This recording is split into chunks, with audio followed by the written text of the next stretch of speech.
Joe Rogan might try to spend too much time getting Hal to try some cannabis. Yeah, well, he's not too much of an evangelist about it. He just he and I differ on one philosophical belief, which is I believe that you are complete, and that anything you add to the equation of you is you plus that thing. So if you smoke pot, you are you plus pot. Joe doesn't think you're complete without pot.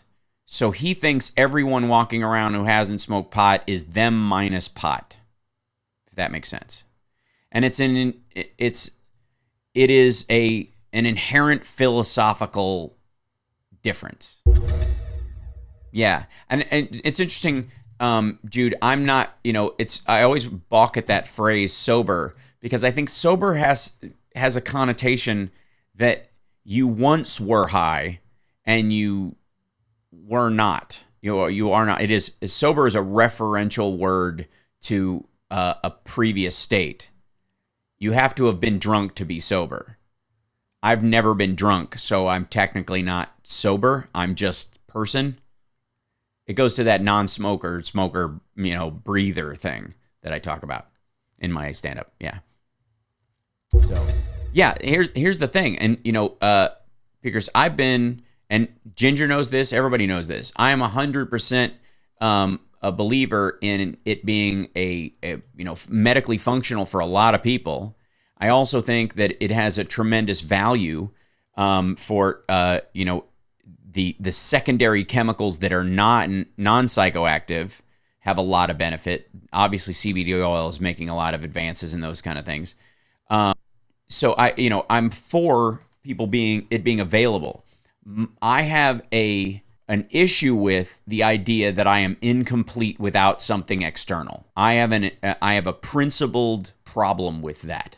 How would you rather perform to an audience who's stoned or drunk? Well, I guess the theory would be that baked is easier. If they're stoned, they're laughing more or whatever. And intermixed with drunks are people that alcohol reacts differently with everyone. So you could have as many happy drunks as angry drunks, and that's not a healthy thing. I'd rather everybody, even if they are drinking or smoking something, that they be, in the 20 to 30% dosed range as opposed to over 50. And my stand-up, I like people to be able to consider what I'm saying and laugh at it, not just because of the face I'm making while I tell the joke, right?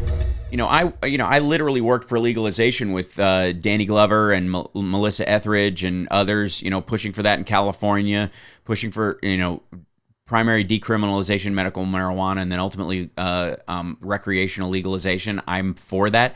I just will not participate. And I think there's a value in people like me being straight edge and never using it as to act as a bulwark, a wall against the people who, that argue that only the people who use are for legalization, and it's just people who, want to have a lazy habit or something like that want, the right to do so legally, and no one else really cares. I do care. It does matter to me, and I don't think people who are nonviolent drug offenders need to be doing any time in jail.